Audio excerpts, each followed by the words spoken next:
Hare Krishna, Hare Krishna, Krishna Krishna, Hare Hare, Hare Rama, Hare Rama, Rama Rama, Hare Hare.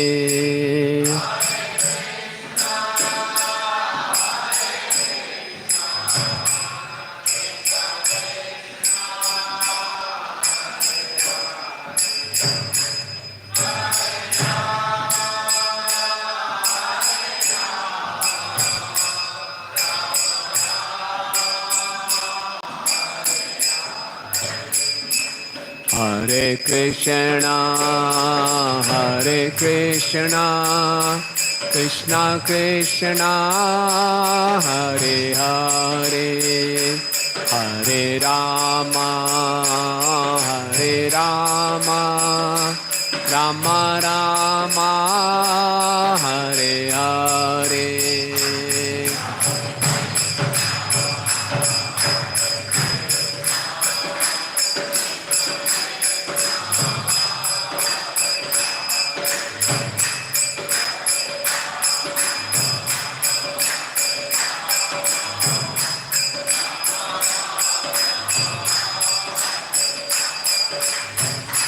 Hare Krishna, Hare Krishna, Krishna Krishna, Hare Hare, Hare Rama, Hare Rama, Rama Rama, Hare Hare.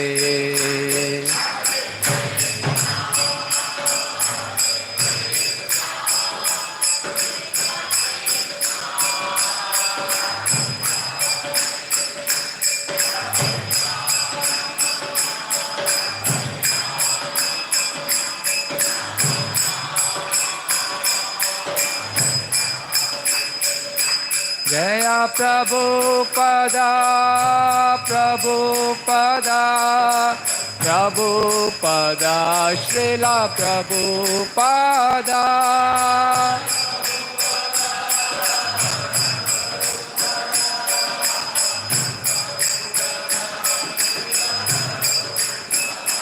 Nittai Gaur Hari Bol, Hari Bol, Hari Bol, Hari Bol.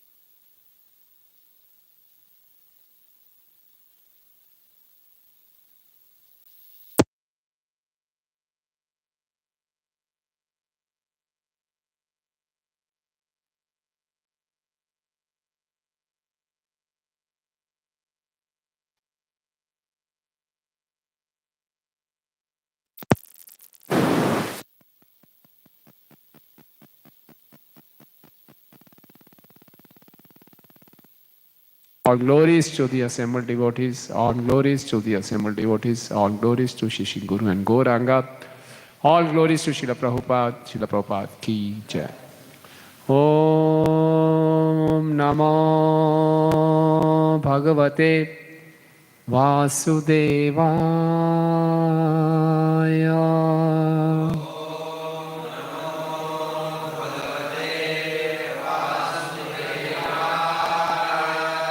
Om Namo Bhagavate Vasudevaya.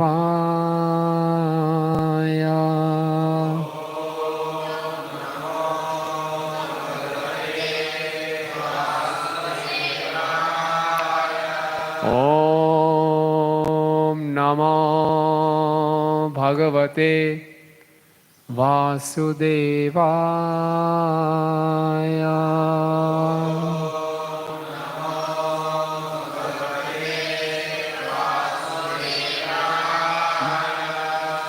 नारायणं नमस्कृत्यं नरं चैव नरोत्तमं देवीं सरस्वतीं व्यासं ततो जयम् उदीरयेत्।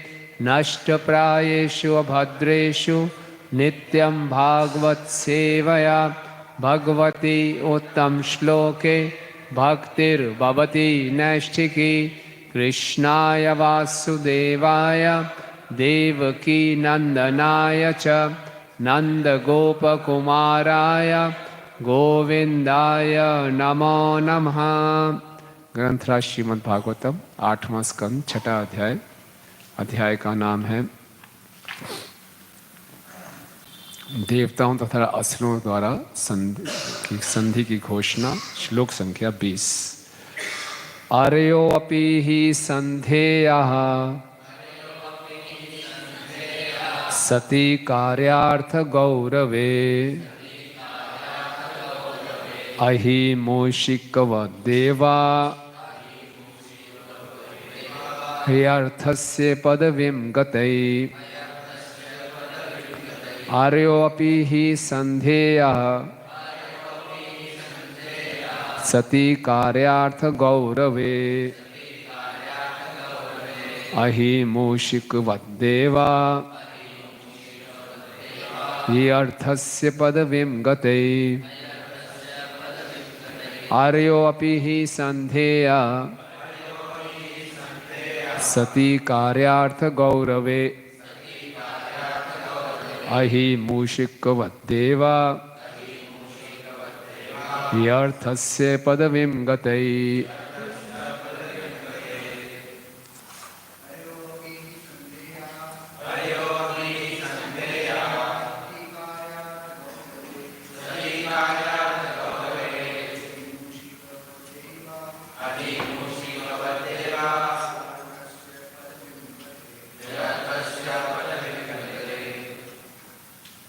बोलिए।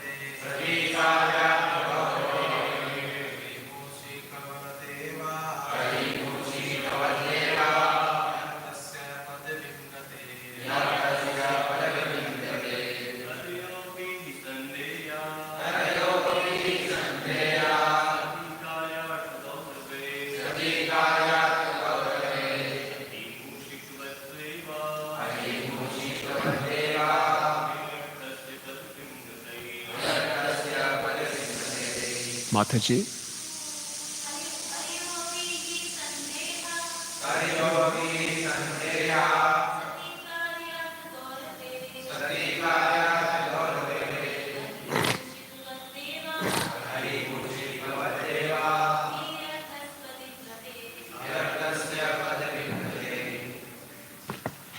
धन्यवाद। शब्दार्थ अनुवाद और तात्पर्य ऐसी भक्तिवेदांत स्वामी श्रील प्रभुपाद जी के द्वारा। श्रील प्रभुपाद की।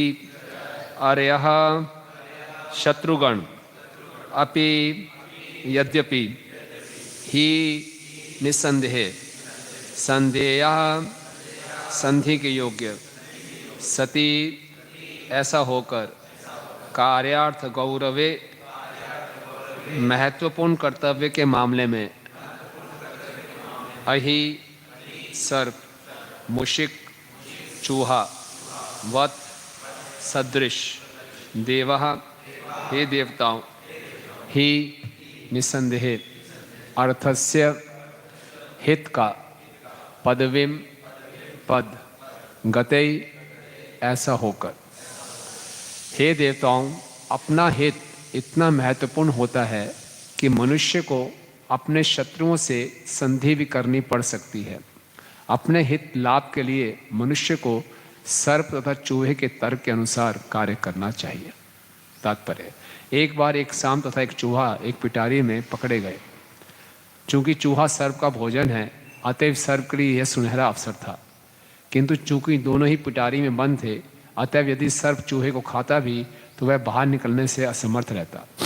इसलिए सर्प ने चूहे से संधि करना बुद्धिमानी समझा और उसने चूहे से पिटारे में छेद करने के लिए कहा, जिससे वे दोनों बाहर जा सकें। सर्प की योजना थी कि जब चूहा छेद बना लेगा तो सर्प चूहे को खाकर छेद से बाहर होकर पिटारी से निकल भागेगा। यही सर्प तथा चूहे का तर्क कहलाता है। ओम अज्ञानतिमिरन्धस्य ज्ञानाञ्जनशलाकया चक्षुरुन्मीलितं येन तस्मै श्रीगुरुवे नमः। श्रीचैतन्यमनोभीष्टं स्थापितं येन भूतले स्वयं रूप कदा मह्यं ददाति स्वपदान्तिकं। वन्देऽहं श्रीगुरु श्रीयुतापदकमलं श्रीगुरून् वैष्णवांश्च श्रीरूपं साग्रजातं सहगण रघुनाथान्वितं तं सजीवं साधुवैतं सावधूतं परिजनसहितं कृष्णचैतन्यदेवं श्रीराधाकृष्णपादान् सहगण ललिता श्रीविशाखान्वितांश्च। हे कृष्ण करुणा सिन्धु दीनबन्धु जगत्पते गोपेश गोपिकान्त राधाकान्त नमस्तुते। तप्त कांचन गौरांगी राधे वृंदावनेश्वरी वृषभानुसुते देवी प्रणमामि हरिप्रिये। वाञ्छाकल्पतरुभ्यश्च कृपा सिन्धुभ्येव च पतितानां पावनेभ्यो वैष्णवेभ्यो नमो नमः। जय श्री कृष्ण चैतन्य प्रभु नित्यानंद श्री अद्वैत गदाधर श्रीवासादि गौरभक्तवृंद। हरे कृष्णा कृष्णा कृष्णा हरे हरे हरे राम राम राम हरे हरे। नमो विष्णुपादाय कृष्ण पृष्ठाय भूतले श्रीमते भक्ति वेदांत स्वामिनिति नामिने। नमस्ते सारस्वते देवे गौरवाणी प्रचारिणे निर्विशेष शून्यवादी पाश्चात्य देश तारिणे।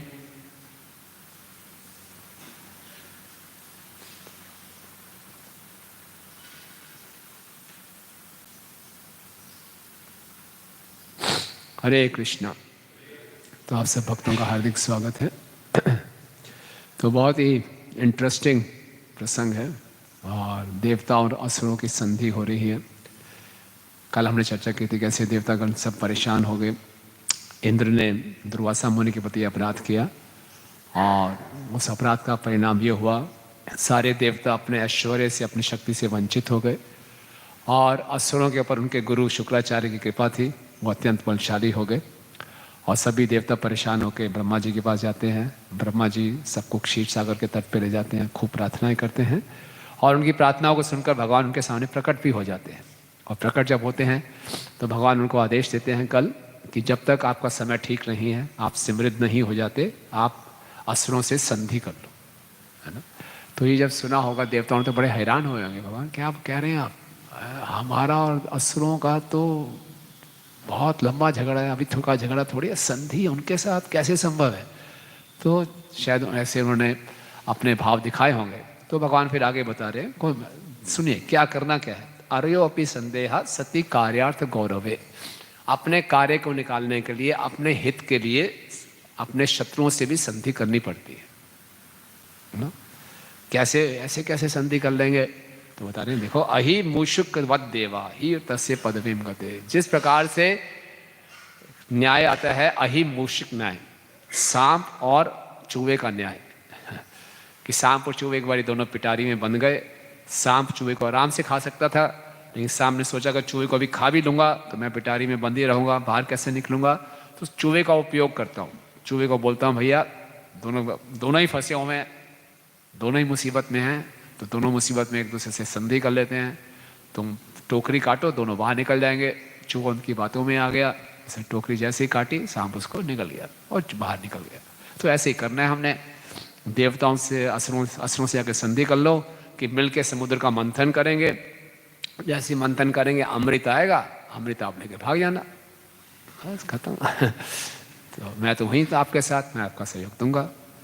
तो ये भगवान पूरी कूटनीति सिखा रहे हैं, डिप्लोमेसी सिखा रहे हैं। आप सोचिए, श्रीमद् भागवतम अमल पुराण है केवल शुद्ध भक्ति का वर्णन है और यहाँ पे देखिए आप कूटनीति आ रही है ना। तो क्या प्रिंसिपल मिलता है? प्रिंसिपल ये सिद्धांत ये निकलता है, कृष्ण की सेवा के लिए अगर कूटनीति का भी उपयोग करना पड़े तो वो भक्ति है ना। लेकिन इस कूटनीति का उपयोग बहुत सावधानी से होना चाहिए, इसका गलत उपयोग ना कर लें ना, क्योंकि वैष्णव क्या होना चाहिए? सरल। सिंप्लिसिटी इज वैष्णविज्म, सरलता ही वैष्णवता है। तो हमारे लिए तो सरल ही रहना है। सरलता एक तरफ है, डुप्लिसिटी डिप्लोमेसी अलग है, कूटनीति होना अलग है। तो कूटनीति अगर भक्त ऐसे दोगले हो गए, ऐसे कपट करने लगे तो भक्ति नहीं कर पाएंगे। लेकिन यहाँ तो भगवान अपने ही भक्तों को, देवताओं को कपट सिखा रहे हैं। कपट करो, क्या दिक्कत है, जाओ संधि करो, काम निकल जाए फेंक देना उनको, बस use and throw.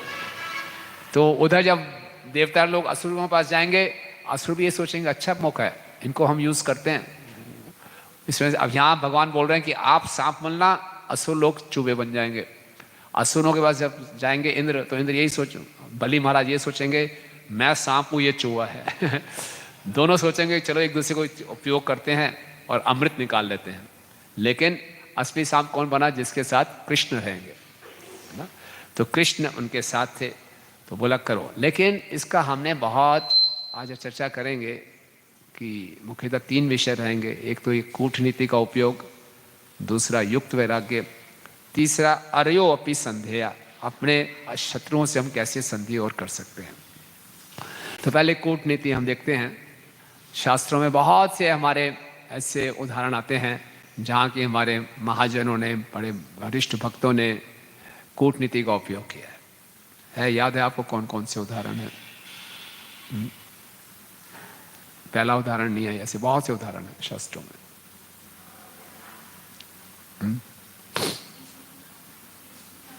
Bhishma Pitamah कैसे, भीष्म पितामह ने कैसे कूटनीति का उपयोग किया?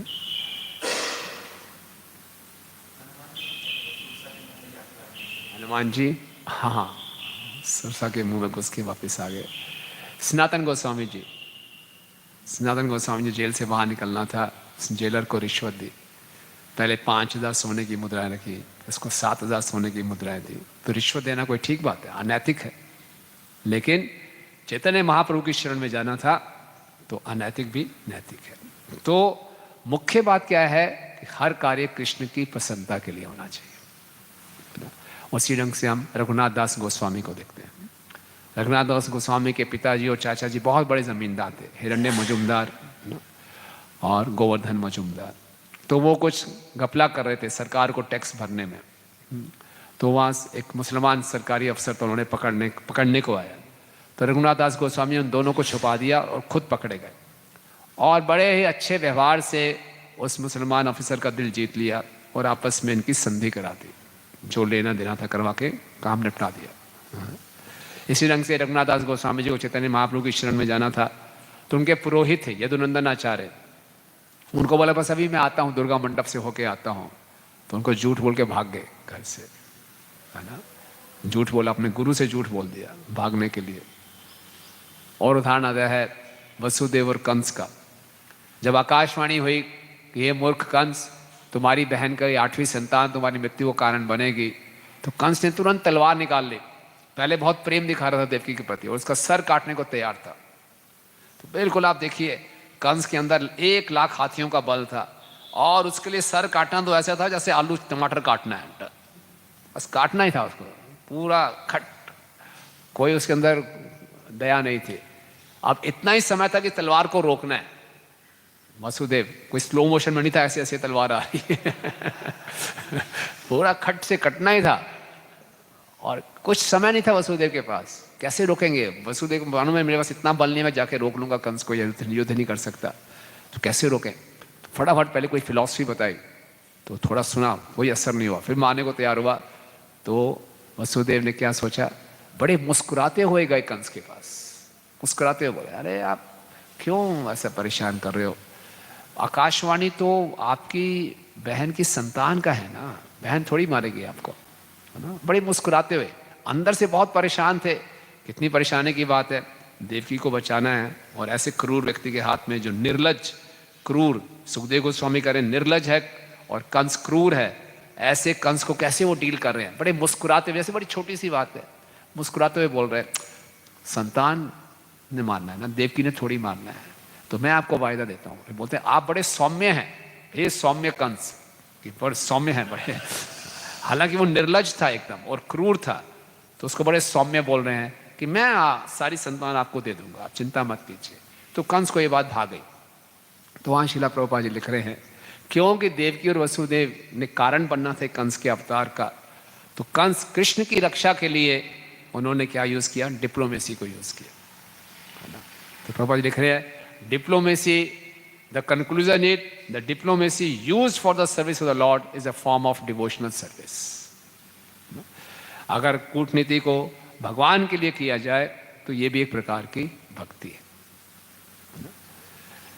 जिस ढंग से हम देखते हैं चैतन्य महाप्रभु एक पार्षद थे रामानंद राय, है ना, रामानंद राय राजा प्रतापरुद्र के यहाँ पे गवर्नर थे।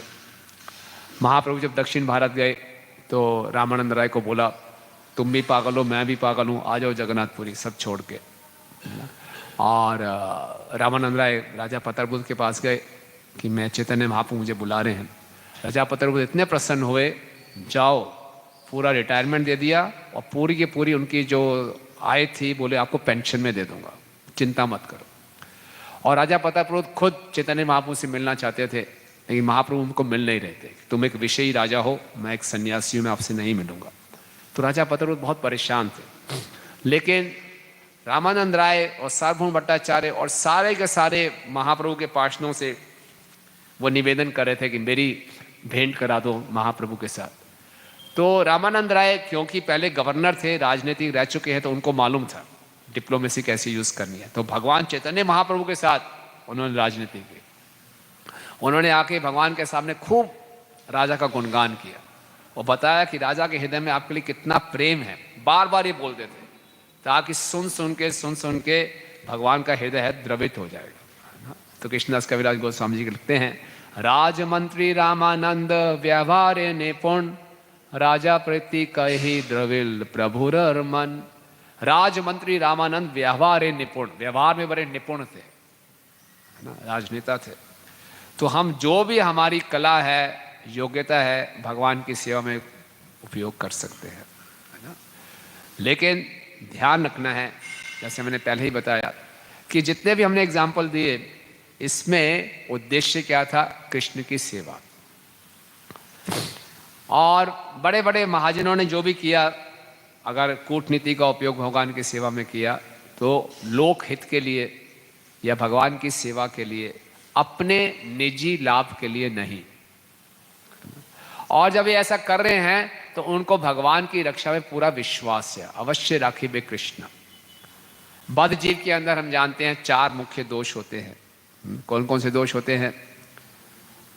अपूर्ण इंद्रियां हैं, बहुत जल्दी मोहित हो जाते हैं, गलती करते हैं और फिर धोखा देने की प्रवृत्ति है। लेकिन जो मुक्त जीव हैं उनके अंदर धोखा देने की प्रवृत्ति नहीं है, फिर भी वो कई बार धोखा देते हैं, है ना। जब विदुर जी वापिस आए तीर्थाटन करके धृतराष्ट्र का उद्धार करने के लिए, तो ऐसी खरी खोटी सुनाई उन्होंने धृतराष्ट्र जी को, उनकी आंखें खोल दी, हालांकि वो अंधे थे, आध्यात्मिक आंखें खोल दी उनकी। तो रात ही रात धृतराष्ट्र, विदुर और गंधारी महल छोड़ के चले जाते हैं। सुबह जब युधिष्ठिर देखते हैं, प्रणाम करने आते हैं, नहीं विदुर भी नहीं है, धृतराष्ट्र भी नहीं है, गंधारी भी नहीं है, तो वो संजय के पास जाते हैं। संजय कहाँ गए धृतराष्ट्र? संजय भी बड़े परेशान है क्योंकि मैं इनका सचिव था, सारे कार्य मुझसे बिना पूछे कोई करते नहीं थे, आज मुझे बिना बताए चले गए। तो संजय कहते हैं कि धृतराष्ट्र ने मुझे धोखा दिया, बिना बताए मुझे चले गए। और वहां श्रील प्रभुपाद लिखते हैं बहुत सुंदर बात, great souls cheat for a great cause. जो महान लोग होते हैं महान उद्देश्य के लिए धोखा देते हैं। तो श्रील प्रभुपाद जी वहां पर सुंदर बात लिखते हैं। प्रभुपाद कहते हैं हमको भी अपने परिवार वालों को धोखा देने का अवसर प्राप्त हुआ था और भागवतम की सेवा के लिए हमने भी अपने परिवार वालों को धोखा दिया। लेकिन प्रभुपाद जी क्या कहते हैं, such cheating was necessary for a great cause and there is no loss for any party in such transcendental fraud। ऐसा धोखा देना एक बहुत बड़े उद्देश्य के लिए आवश्यक था। और ऐसे धोखेबाजी में किसी भी पार्टी का, किसी भी व्यक्ति का नुकसान नहीं होता। ये ट्रांसडेंटल फ्रॉड है। दिव्य धोखे में किसी का नुकसान नहीं होता, सबका फायदा ही होता है। कई बारी जो लोग आप ऑफिस में कार्य करते हैं, थोड़ा बहुत मंदिर के कार्यक्रम को अटेंड करने के लिए थोड़ा बहुत झूठ बोलना पड़ता है ना, कई बार बोलना पड़ता है, लेकिन ज़्यादा नहीं। क्योंकि भक्तों को प्रचार कैसे करना है? अपने आचरण से, सदाचार के साथ। अगर आपकी भक्तों की इमेज मार्केट में ऐसी है तो बड़े झूठे व्यक्ति हैं, तो क्या प्रचार होगा, है ना। एक बार हम कहीं गीता मैराथन में थे, मार्केट में, तो व्यक्ति से बातचीत कर रहे थे, तो कपड़े की मार्केट, भले आप उनको भी जानते हैं, मैं किसी भक्त को जानता था, उसका भी वही बिजनेस था उसी मार्केट में। मैंने जैसे उस भक्त का नाम लिया, वो जो दुकानदार था व्यक्ति, वो बड़ा गुस्सा हो गया, नाम मत लेना मेरा उसके सामने, एक व्यक्ति का धोखेबाज व्यक्ति है। मुझे नहीं मालूम था उसकी रेपुटेशन ऐसी है। तो भक्तों को हमेशा सदाचार का पालन करना चाहिए। लेकिन ये जो उदाहरण है, ये सारे मुक्त जीवों के उदाहरण हैं। उन्होंने जो ऐसे तथाकथित कूटनीति का, डिप्लोमेसी का उपयोग किया, उसमें बिल्कुल भी अपना निजी लाभ नहीं था। इसमें एक और आपको एक एक्सट्रीम उदाहरण कहानी याद आ रही है। श्री संप्रदाय के एक आलावार थे, क्या नाम था, तिरुपर, नाम मुझे याद नहीं है। उन्होंने रंगनाथ जी के लिए मंदिर बनाना था। कितना सुंदर मंदिर है रंगनाथ जी का। और उस समय जो राजा थे सारे शाक्य थे, विष्णु मंदिर के लिए धन नहीं दे रहे थे और मंदिर बनाना था। तो उन्होंने क्या किया, किनको ये उपयोग किया? डाकुओं को। डाकुओं को भगवान की सेवा में लगाया, डाकुओं से खूब धन लुटवाया। और वो जो धन लुटते थे उसमें से अपना कुछ भी नहीं करते, खुद मधुकरी करके खाना से खाते थे। जो धन आया, बहुत सुंदर भव्य मंदिर बन गया। अब जब मंदिर बन गया, अब डाकू लोग हैं, उनकी प्रवृत्ति तो वैसी थी, लड़ाई झगड़ा करने लगे। तो बोले कैसी है, तो लड़ाई झगड़ा कर रहे हैं और अपराध करेंगे, इतनी अच्छी सेवा करने के बाद अपराध करेंगे, तो अब क्या करना चाहिए, इनको भगवत धाम वापस भेज देना चाहिए। है ना। तो उनके एक 4 मुख्य शिष्य थे, जिनके अंदर विशेष, उनके अंदर उनको बहुत योग सिद्धियां प्राप्त थी। तो एक ऐसा शिष्य था जो पानी पे चल सकता था। तो उस शिष्य को बोला, इनको ले जाओ कावेरी नदी में, बोट में, वहीं डुबो देना सबको, और आप पानी से चल के आ जाना। तो ऐसे गए, एक नाव में सारे डाकुओं को बिठाया और जाके बागी नाव में छेद कर दिया, नाव डूबने लगी और वो सब चल के आ गया। लेकिन ये जो आलावार थे, उस कावेरी नदी के तट पे खड़ के रो रो कर भगवान से प्रार्थना कर रहे थे, मैं ये हीन कार्य कर रहा हूँ इनके लाभ के लिए। ये जीवित रहेंगे तो और अपराध करेंगे, कावेरी नदी में अपना शरीर छोड़ रहे हैं और इतनी बड़ी सेवा करके, तो निश्चित रूप से आप इनको अपने भगवत धाम ले जाइए। देखिए, तो ये समझना इतना आसान नहीं है ना। वैष्णव क्रिया मुद्रा विज्ञ ना बुझाए, समझ नहीं सकते तो नकल भी नहीं मारनी है। जब समझ में नहीं आ रहा तो नकल भी नहीं मारनी। हम सोच रहे हैं, देखो तो मर्डर करा दिया उन्होंने, कॉन्स्पिरेसी, जबरदस्त कॉन्स्पिरेसी खेली, लेकिन किसके, उन्हीं के हित के लिए, और अपने लिए एक पैसा धन भी उपयोग नहीं किया। तो बहुत ये भक्ति है, राज विद्या राज गुह्यम, ये आम व्यक्ति इसको समझ नहीं सकता, और भक्तों के चरित्र को समझना तो और कठिन है। और हमारे भगवान इतने बड़े वो हैं।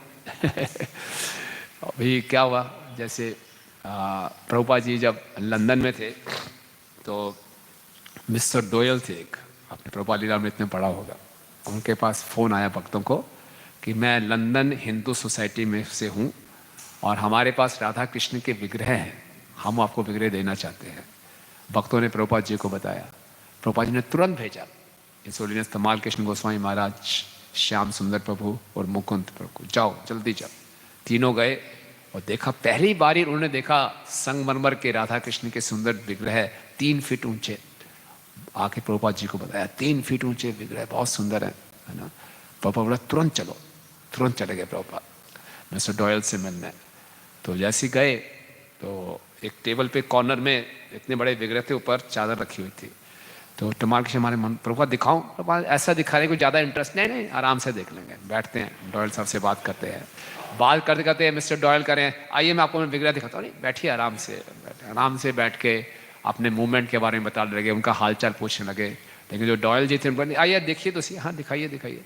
तो पर्दा हटाया। प्रभुपाद ने इतने प्रभावित हुए, प्रभुपाद ने प्रणाम किया। प्रभुपाद ने मुकुंद को बोला, धमाल कृष्ण महाराज को बोला, देखो जरा राधा रानी कितनी भारी हैं।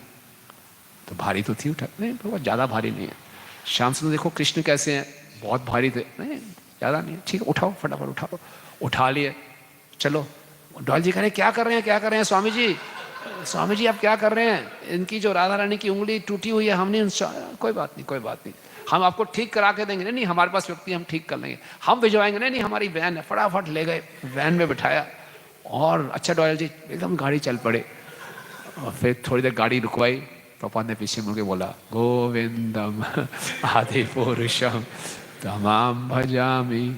और फिर सेकंड फ्लोर पे सब उठा के लाए विग्रह को। तो प्रभुपाद ने बोला, कृष्ण हमेशा ट्रिक करते हैं। महाभारत में कृष्ण ने कई बार ट्रिक किया, अभी भी कृष्ण ने ट्रिक किया। ये लोग लंदन हिंदू सोसाइटी वाले राधा कृष्ण को लाना चाहते थे, लेकिन कृष्ण की इच्छा थी हमारे पास आने की। तो कृष्ण इनको कैसे ट्रिक किया, राधा ने थोड़ी सी उंगली तोड़ दी ताकि कृष्ण हमारे पास आ सके। तो मुकुंद ने प्रभुपाद को बोला, प्रभुपाद आपने तो कृष्ण को किडनैप ही कर लिया। बोले हाँ, तो मैंने किडनैप कर लिया। तो प्रभुपाद ने भी डिप्लोमेसी यूज किया इसमें ना, फटाफट बेचारे डोल जी को पता ही नहीं चला कब क्या हो गया, और राधा कृष्ण गायब हो गए। और राधा लंदनेश्वर पर है ना, सोहो स्ट्रीट में वो मंदिर है। तो इस प्रकार से हम देखते हैं कि भक्त लोग भगवान की सेवा के लिए इस डिप्लोमेसी का उपयोग करते हैं, कभी कभी करना पड़ता है। प्रभुपाद जी लिखते हैं, भौतिक जगत इतना जटिल है कि कई बार भौतिकवादी व्यक्तियों से ऐसा डील करने के लिए करना पड़ता है। लेकिन चेतावनी क्या है कि हम बिल्कुल भी नकल ना मारें। इन भक्तों में मुख्यतः 3 गुण हैं, इसलिए ऐसा कर सकते हैं। पहला, ये बिल्कुल निस्वार्थ हैं, अपने हित के लिए नहीं, कृष्ण की सेवा के लिए, लोक हित के लिए, है ना। दूसरा, कि पूरा विश्वास है कि कृष्ण मेरी रक्षा करेंगे, है ना, कि कृष्ण से उनको इनका डायरेक्टली कृष्ण से कम्युनिकेशन है। प्रभुपाद का डायरेक्ट कम्युनिकेशन था, इसलिए कर रहे हैं। किसी को मूर्ख बनाने की इच्छा नहीं है, डायरेक्टली कृष्ण के साथ इनका कम्युनिकेशन है, और कि कृष्ण मेरी रक्षा जरूर करेंगे। और चौथा, पहला क्या था, लोक हित के लिए कर रहे हैं, और हृदय इनका करुणा से भरा हुआ है ना, करुणावश करते हैं, कोई स्वार्थवश नहीं।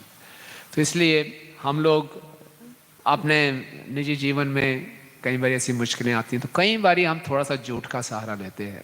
लेकिन भक्त लोग, हम परम सत्य की खोज में हैं, तो अपना जीवन सत्य पर ही चलाना चाहिए, है ना, झूठ नहीं बोलना। कई बार जैसे प्रभुपाद की एक स्टेटमेंट है, हुक और क्रुक डिस्ट्रीब्यूट बुक, है ना, बाय हुक और क्रुक, कुछ भी करो, पुस्तक वितरण करो। तो भक्तों ने इसका गलत मतलब निकाला, उल्टे सीधे तरीके अपना के पुस्तकें बांटी पाश्चात्य देशों में। बाद में उसका इतना बुरा असर पड़ा कि लोगों का हमसे विश्वास खत्म हो गया। तो हम जाते हैं, प्रभुपाद जी क्या कहते हैं, our devotees should be known as perfect gentleman. समाज में लोगों को, भक्तों को कैसे जानना चाहिए, एक बड़े सज्जन व्यक्ति है ना। लेकिन केवल ही अपनी सज्जनता नहीं दिखानी और भगवान की सेवा को हम छोड़ दें। जैसे युधिष्ठिर महाराज को भगवान ने बोला कि झूठ बोलो, है ना, तो अश्वत्थामा मारा गया। तो युधिष्ठिर महाराज थोड़ा हिचकिचा रहे थे, लेकिन भगवान की सेवा के लिए वो भी एक सत्य है। तो ये बात समझना, इसमें थोड़ी कृपा की आवश्यकता है, लेकिन हम इसकी नकल ना माने, ये सावधानी हमें बरतनी चाहिए। तो इसी प्रकार से हम देखते हैं कि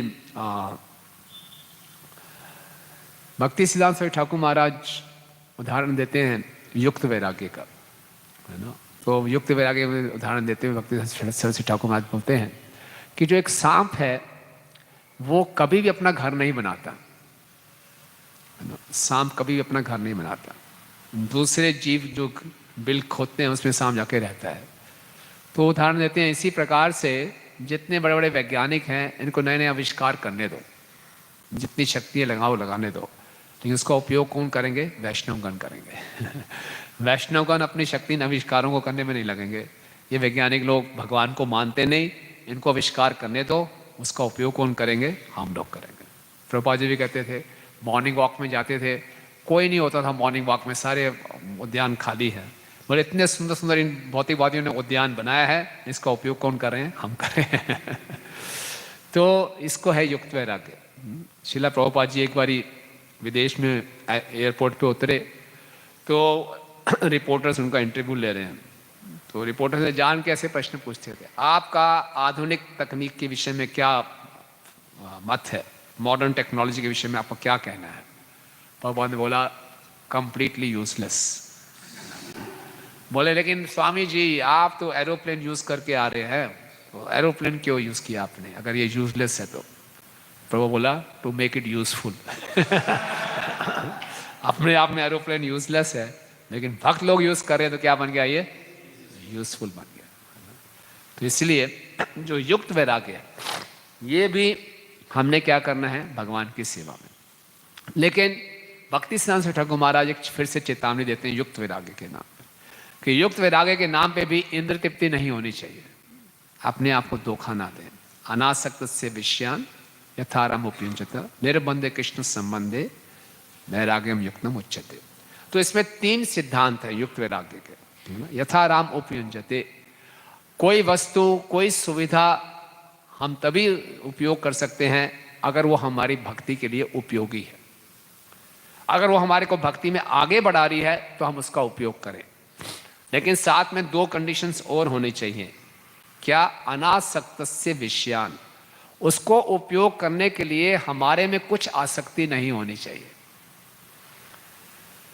और तीसरा क्या है? निर्बंधे कृष्ण संबंधे, उसका उपयोग 100% केवल कृष्ण की सेवा के लिए होना चाहिए। ऐसा नहीं है 20 घंटे कृष्ण की सेवा में, 4 घंटे अपनी सेवा में, नहीं। तो इतना आसान नहीं है वैराग्य। युक्त वैराग्य के लिए क्या होना चाहिए? पहले ये होना चाहिए कि ये वस्तु ये सुविधा मैं उपयोग करूंगा, इसमें मैं भक्ति में आगे बढ़ूंगा, नंबर 1।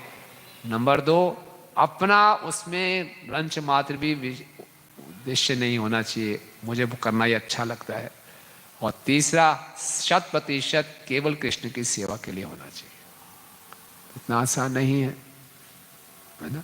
वास्तव में युक्त वैराग्य वही कर सकता है जो कम से कम रुचि की अवस्थेश पे है। ना धनम ना जन्म न सुंदरिम कविता वा जगदीश कामये मम जन्मनि जन्मनीश्वरे भवताद भक्ति रहे तु की त्वयि।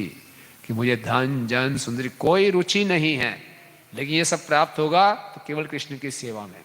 लेकिन अगर इसमें अपनी रुचि है तो कहीं ना कहीं इसमें हम इन्वॉल्व हो जाएंगे। इसीलिए भक्त लोग, हम लोगों को बहुत सी मॉडर्न टेक्नोलॉजी यूज करनी पड़ती है। करें भगवान की सेवा में, लेकिन अपने आप को धोखा ना दे कि हम युक्त वैराग्य कर रहे हैं। सावधानी से करें, है ना? ये धोखा रहता है, स्मार्टफोन है युक्त वैराग्य, युक्त वैराग्य नहीं है। हम देखें कितना हम अपने लिए भी यूज करते हैं, करते हैं। कोई इसमें आसक्ति है, अभी रुचि की स्टेज पे नहीं पहुंचे, तो इसीलिए फंसते हैं। तो अपने आप को धोखा ना दें कि युक्त वैराग्य। युक्त वैराग्य तभी आएगा जब कम ना धनम ना कोई इच्छा नहीं है, ये सारी वस्तु आ रही है केवल भगवान की सेवा के लिए। तो इसीलिए ये जो कूटनीति भी है या ये सारी सुविधाओं को भी उपयोग करना है भगवान की सेवा में भी, तो सावधानी बरतनी चाहिए, है ना? और तीसरा हम इसमें सिद्धांत सीखते हैं कि अर्यो अपि ही संधेय, कि अपने हित के लिए शत्रुओं से भी हमें संधि कर लेनी चाहिए।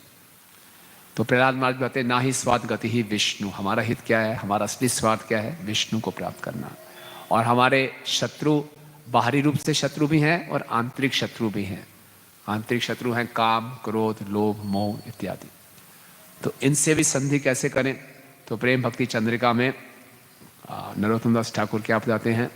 काम कृष्ण कर्मार्पणे क्रोध भक्त द्वेषी जने, लोभ साधु संगे हरि कथा, मोह इष्ट लभे बिना मद कृष्ण गुण गाने, नियुक्त करीबे यथा तथा। उन सारे अनर्थों का, सारे अपने शत्रुओं का हम भगवान की सेवा में लगा सकते हैं। कैसे? काम कृष्ण कर्मार्पणे, जो हमारे अंदर का काम है, भौतिक इच्छाएं हैं, उसको हम कैसे भगवान की सेवा में लगाएं?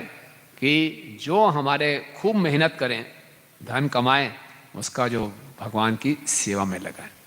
तो हमारा जो काम है कृष्ण अर्पण है। ओके। और क्रोध भक्त द्वेषी जने, मेरे को बहुत क्रोध आता है, तो क्रोध कैसे उपयोग करें? जो भक्तों की निंदा करें, भक्तों से द्वेष करें, उनके प्रति क्रोध का उपयोग करें। और लोभ साधु संगे हरि कथा, बहुत लालची हूं मैं, ज्यादा से ज्यादा धन कमाना चाहता हूं, तो लालच किसका होना चाहिए? हरि कथा सुनने का लालच होना चाहिए, साधु संग का लालच होना चाहिए। मोह इष्ट लभे बिना, मोहित हो जाते हैं व्यक्ति, बड़े परेशान होते हैं, तो हमें क्यों मोह होना है? मुझे कृष्ण प्राप्त नहीं हो रहे, इसलिए हम मोह में हैं। और मद कृष्ण गुणगान है, नशा क्या होना चाहिए? कृष्ण के गुणगान में, नशे में चले, इतना प्रचार करें कि नशे में रहें। हमारे मंदिर में परम पूजनीय भक्ति माधुरी गोविंद महाराज रहते थे, उनका स्वास्थ्य ठीक नहीं रहता था। तो एक बार रात को प्रचार कार्यक्रम से आ रहे थे, तो ऐसे ऐसे चल रहे थे। मैं, महाराज आपका हेल्थ ठीक नहीं है? महाराज कहते हैं नहीं, I am intoxicated with preaching. Preaching कर करके मैं इंटॉक्सिकेटेड हूँ। द्वेष, और जो द्वेष का उपयोग, नरोत्तमदास ठाकुर जी ने बोला, द्वेष एक ऐसा हमारा एक शत्रु है जिसका हम भगवान की सेवा में डायरेक्ट उपयोग नहीं कर सकते। तो अगर द्वेष है मन में, तो इसको कैसे लगा सकते हैं? भक्तों का गुणगान करके। द्वेष का मतलब होता है कि ये व्यक्ति मुझसे बेहतर क्यों है, तो एक तरीके से हम इनडायरेक्ट एप्रिसिएशन कर रहे हैं, तो डायरेक्ट एप्रिसिएशन करके हम द्वेष को भी भगवान की सेवा में लगाएं। तो प्रभुपाद जी एक्सपर्ट थे इसमें। प्रभुपाद जी अपने विदेशी शिष्यों को, जो कि बहुत युवा थे, उनके अंदर बहुत रजोगुण था, तो कैसे उनको भगवान की सेवा में लगाया, है ना। प्रभुपाद जी ने बॉम्बे में बहुत बड़ा उत्सव करना था, तो उनको ऐसे उकसाते थे, what is the use of you being American? आप अमेरिकन हो, क्या फायदा आपका, बड़ा बड़ा कुछ करके दिखाओ। बस आ गया जोश। श्याम सुंदर प्रभु सब लग गए, फटाफट बड़े बड़े बैनर्स लगाए, बैलून्स लगाए, हरे कृष्णा उत्सव, और कुछ ही दिनों में इतना बड़ा उत्सव कर दिया। फिर प्रभुपाद ने सब विदेशियों को भेजा, मायापुर में मंदिर बनाओ। वहाँ से रिपोर्ट नहीं आती थी, तो प्रभुपाद बोलते थे, big big monkey big big belly, Ceylon jumping only melancholy, है ना। बड़े बड़े बंदर हैं, बड़े बड़ा पेट है उनका, बोलो कि लंका में छलांग मार के जाओ तो नहीं कर सकते, अरे क्या फायदा। तो उकसाते थे ऐसे। तो वहाँ उस समय मायापुर मंदिर बनाने के समय सीमेंट नहीं मिलती थी, सरिया नहीं मिलता था, तो कई बार बड़ी मुश्किल से भक्त लोग सरिया सीमेंट अरेंज करते थे, तो चोरी हो जाता था। तो वो रात को सीमेंट के ऊपर ही सोते थे और फोटो खींच के भेजते थे प्रभुपाद जी को, प्रभुपाद सीमेंट मिल गई, हम उसकी रक्षा कर रहे हैं। प्रभुपाद बोलते हैं सीमेंट है, बिल्डिंग कहाँ है? है ना। तो आप लोग तो, आपकी दशा तो बंगाली विधवाओं की तरह, मैं तुमको पाल रहा हूँ, है ना। अरे कुछ करके दिखाओ, बिल्डिंग बना के दिखाओ। तो प्रभुपाद उनको ऐसे उकसाते थे, उनका जो पैशन है वो भगवान की सेवा में लगाते थे। एक बार प्रभुपाद लंदन में आए, तो एक भक्त जिनका नाम था कृष्ण गोपाल, तो प्रभुपाद मतलब कोई प्रश्न पूछना है, तो कृष्ण गोपाल जो थे अपने मंदिर के सबसे बड़े बुक डिस्ट्रीब्यूटर थे, और जब बुक डिस्ट्रीब्यूशन करते थे सबसे बड़ा ज़्यादा स्कोर होता था, तो बड़ा उनको घमंड आ रहा था अंदर। तो बोले हाँ, घमंड आना ठीक नहीं है। तो उन्होंने बोला, प्रभुपाद से प्रश्न पूछा, प्रभुपाद मैं विनम्र कैसे बनूं और कैसे हमेशा विनम्र रहूं? मैं पुस्तक वितरण करने जाता हूँ, बहुत अच्छी पुस्तक वितरण हो जाती है, तो घमंड भी होता है। सर प्रभुपाद ने बोला अपने सेक्रेटरी को, शिकागो में मैंने क्या उत्तर दिया था? तो उनके सेक्रेटरी ने बोला कि शिकागो में एक लड़की ने यही प्रश्न पूछा था, तो प्रभुपाद ने उत्तर दिया था, we lion on chase and lamb at home. बाहर प्रचार में निकलो तो शेर की तरह गरजो, और भक्तों के बीच में रहो तो मेमने की तरह रहो। तो ये कृष्ण गोपाल प्रभु को कुछ समझ नहीं आया था, प्रभुपाद की तरफ देख रहे थे। प्रभुपाद ने उनकी आंखों में आंखें डाली, जोर से चिल्लाए, B aggressive for Krishna, Krishna के लिए अग्रेसिव हो जाओ, एग्रेसिव हो जाओ प्रचार के लिए, एग्रेसिव हो जाओ कृष्ण की कृपा को प्राप्त करने के लिए। तो देखिए प्रभुपाद जानते हैं ये बहुत पैशनेट व्यक्ति है, तो खूब एग्रेशन से प्रचार करो, और खूब, लेकिन साथ ही साथ एग्रेसिव रहो कृष्ण की कृपा को आकर्षित करने के लिए, ये विनम्रता है। तो ये प्रभुपाद इस प्रकार से बड़े व्यवहारिक उत्तर देते थे, भक्तों के स्वभाव को देखते हुए, उनके अनर्थों को देखते हुए, कैसे उनको भगवान की सेवा में लगाते थे। तो इस प्रकार से आज हमने ये चर्चा किया कि कैसे भगवान देवताओं को कूटनीति सिखा रहे हैं अपने हित के लिए। लेकिन हम भक्तों का हित क्या है? गुरु और कृष्ण की सेवा।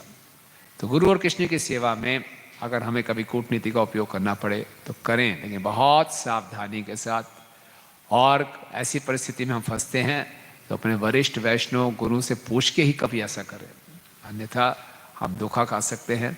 अगर हमारा ये स्वभाव पड़ गया कि बाहर, कई बार ऐसे हमने देखा है ना, कई बुक डिस्ट्रीब्यूटर्स थे जो कि पुस्तक वितरण करने के लिए पब्लिक में जाके थोड़ा झूठ बोलना, उनकी बातों को घुमाना, और जब भक्तों के बीच में आते थे वैसा ही व्यवहार रहता था, कोई बात सीधी करनी नहीं, घुमा फिरा के बात करना, तो भक्ति में आगे नहीं बढ़ पाते।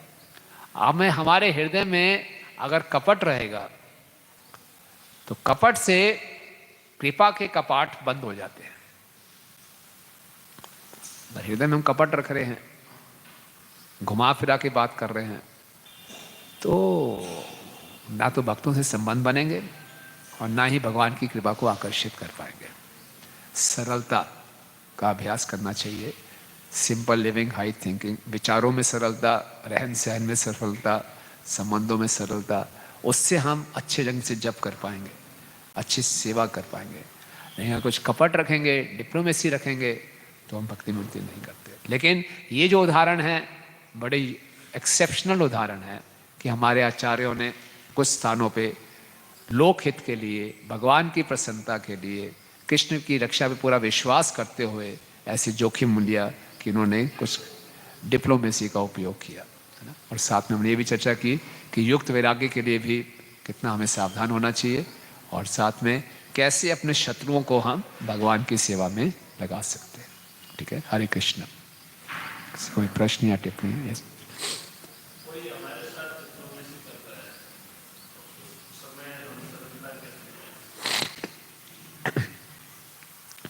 कोई हमारे साथ डिप्लोमेसी कर रहा है तो हम मूर्ख ना बने,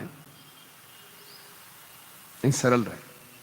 सरलता का मतलब मूर्ख बनना नहीं है ना। वो बात घुमा के हमें कुछ धोखा देना चाह रहा है, उल्टी सीधी इन्फॉर्मेशन देना चाह रहा है, तो हम सही इन्फॉर्मेशन हमें मालूम है, हम उनको बता सकते हैं। तो ऐसा नहीं कि मैं सरल हूं तो मुझे आप मूर्ख बना देंगे, मूर्ख ना बने। और लेकिन हम सरल रहे, स्ट्रेट फॉरवर्ड।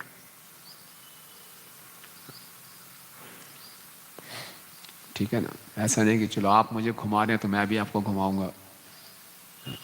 तो अगर कभी ऐसी परिस्थितियों में आना भी पड़ता है तो बिल्कुल वरिष्ठ भक्तों के संरक्षण में ही करें, कोई खतरा है ना। और कुछ? ठीक है।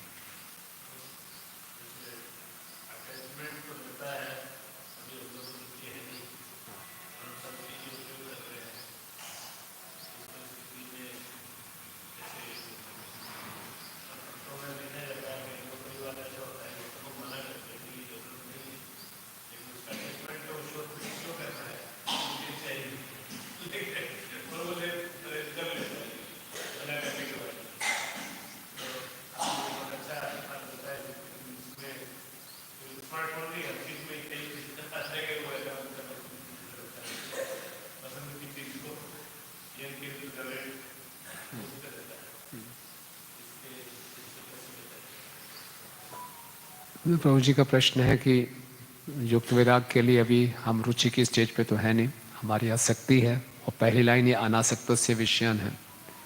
लेकिन जो चीज़ हमें चाहिए तो भगवान की सेवा के नाम पे वो चीज़ हम लेने का पूरा प्रयास करते हैं और ले भी लेते हैं, और फिर भगवान की सेवा में लगाते हैं, अपनी सेवा में, इंद्र तृप्ति में भी लगाते हैं। तो खतरा है, खतरा है। और हम देखते हैं कि जब से स्मार्टफोन का उपयोग बढ़ा है, भक्तों में काफ़ी ढीलापन आता है। इससे पुराने संस्कार, गंदे संस्कार जागृत होते हैं, समय इतना व्यर्थ होता है, सीरियसनेस कम हो जाती है ना। तो बहुत सावधान रहना चाहिए। शिला प्रभुपाद जी उदाहरण देते हैं कि जब सनातन गोस्वामी जी के पास पारसमणि थी तो उन्होंने पारसमणि कहाँ रखी हुई थी?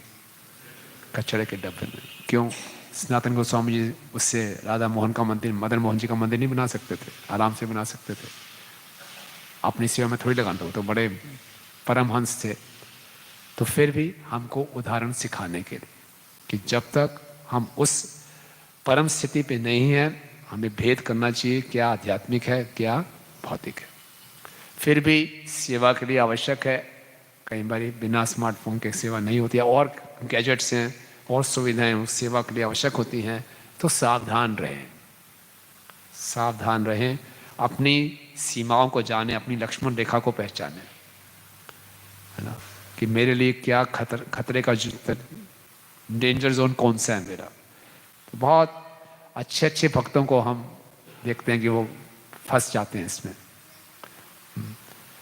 तो उदाहरण आते हैं, रामायण में कहानी आती है, सीता मैया भगवान राम को कहानी सुनाती हैं कि आप इतना क्रोध क्यों दिखाते हैं ऋषि मुनियों के प्रति, असुरों, हमेशा तलवार बाण लेके घूम रहे हो। तो एक कथा सुनाती हैं कि एक ऋषि थे जो बहुत सुंदर तपस्या कर रहे थे। इंद्र जी को डर लग गया कि मेरा आसन तो नहीं ले लेंगे, तो इंद्र जी ने एक चाल चली, इस बार किसी अप्सरा को नहीं भेजा। इंद्र जी एक राजा बन के आए उसके सामने, और राजा बन के आए, उस ऋषि को प्रणाम किया, बोले ऋषिवर मैं थोड़ा काम से जा रहा हूँ, अपनी तलवार कुछ दिनों के लिए रख के जा सकता हूँ। तो ऋषि बोले तलवार से मुझे क्या लेना, रख दो भैया, क्या है, आके ले जाना। बोले और जगह नहीं मिल रही है, तलवार यहाँ रख लो, वहाँ रख दो। वो गायब हो गए, काफ़ी दिनों तक आए नहीं वापस, तलवार छोड़ कर चले गए। तो ऋषि क्या करें, तलवार आया नहीं अभी तक, देखो उनसे है क्या, उसमें निकाला, बहुत बढ़िया सी तलवार थे। अच्छा ठीक है, और साथ में लेके घूमने लगे ऋषि। अब कहीं जाते थे, फल वूल तोड़ते थे, पहले हाथ से तोड़ते, अब तलवार से काटने लगे। अच्छा, खट खट तलवार से काटने लगे। अब आदत पड़ गई, अब धीरे धीरे पेड़ पौधे काटने लगे, धीरे धीरे पशु काटने लगे, सारी तपस्या खत्म, उनका पतन हो गया। केवल तलवार साथ में लगी, उन्होंने कोई अप्सरा नहीं छोड़ी। एक तलवार छोड़कर चले गए बस। तो हमारे लिए तलवार है। बैठे बैठे देखें क्या है, देखें जरा क्या है, और कहाँ के कहाँ चले जाते हैं, कितना डिस्ट्रैक्शंस हैं। तो इसीलिए सावधान, सावधान रहें, अपनी कमियों को जाने। सीता मैया सुना भगवान राम को कि आप हमेशा धनुष लेके घूम रहे हो, इतने सारे अस्त्रों क्यों देखिए, अस्त्रों का इतना वध किया, मैं क्यों इतना गुस्सा दिखा रहे हो, तो तुम्हें बता ऐसा।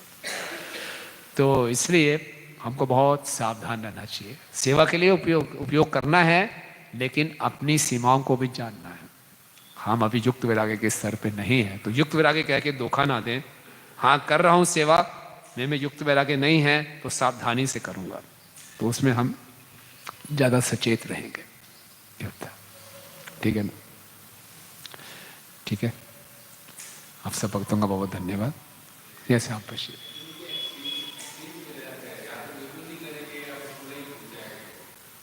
हाँ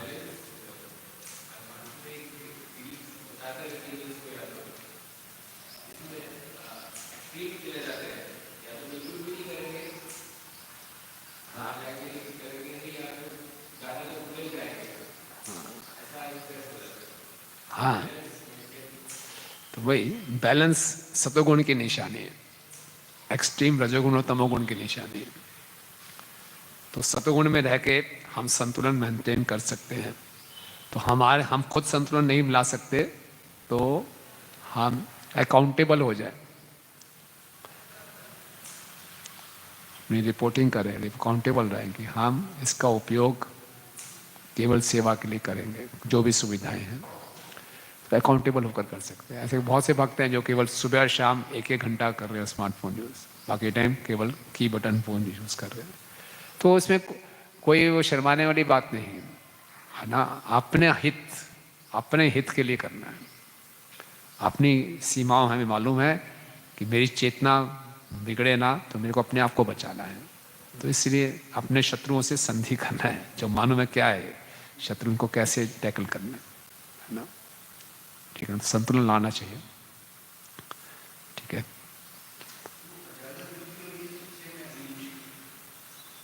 हाँ अजागर वृत्ति नहीं है, अजागर वृत्ति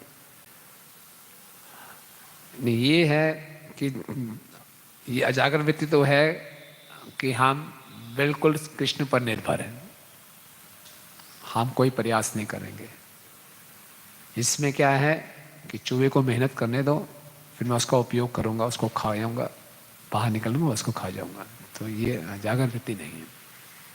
अजागर ये कृष्ण पर निर्भर नहीं है, ये अपनी कूटनीति कर रहा है। चूहे से झूठी संधि कर ली, उसको बोला इस ढंग से। तो अगर हम युक्त वैराग्य नहीं करते हैं तो वो कहानी है ना कि गुरुजी ने शिष्य को गीता दी पढ़ने के लिए है ना, तो वहाँ चूहा था, चूहा गीता काट रहा था, चूहे को टैकल करने के लिए क्या किया, बिल्ली रखी, बिल्ली को दूध पीना था, फिर गाय ले आए, फिर गाय को धोने के लिए एक स्त्री को रखा, फिर उससे विवाह कर लिया, फिर बच्चे हो गए। गुरुजी बाद में आए, बेटा कितनी गीता पढ़ ली? बोले ये देखो सारी गीता फैल गई यहाँ पे तो युक्त वैराग्य के नाम पे क्या किया उसे, यार इसके लिए वो आवश्यक है, इसके लिए ये आवश्यक है, कितना फैला दिया सारा, लेकिन जो मेन उद्देश्य था वो हुआ ही नहीं पूरा। तो इसीलिए सावधान रहना चाहिए, कितना हम उपयोग कर सकते हैं उतना ही करें। ठीक है,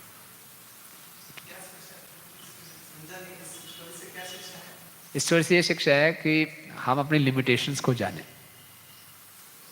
वो लग रहा था कि चूहा है, उसको टैकल करने के लिए बिल्ली ले आया, बिल्ली को करने के लिए गाय ले आया, गाय को धोने के लिए एक स्त्री को ले आया, फिर उससे विवाह कर लिया, फिर बच्चे हो गए, लेकिन जो गीता पढ़नी थी वो तो वही के वही रह गई तो सुविधाएं तो सारी आ गई, लेकिन उपयोग नहीं हो पाया। ठीक है, ग्रंथराज श्रीमद् भागवतम की, जगत गुरु श्रील प्रभुपाद की, निताई गौर प्रेमानंदे।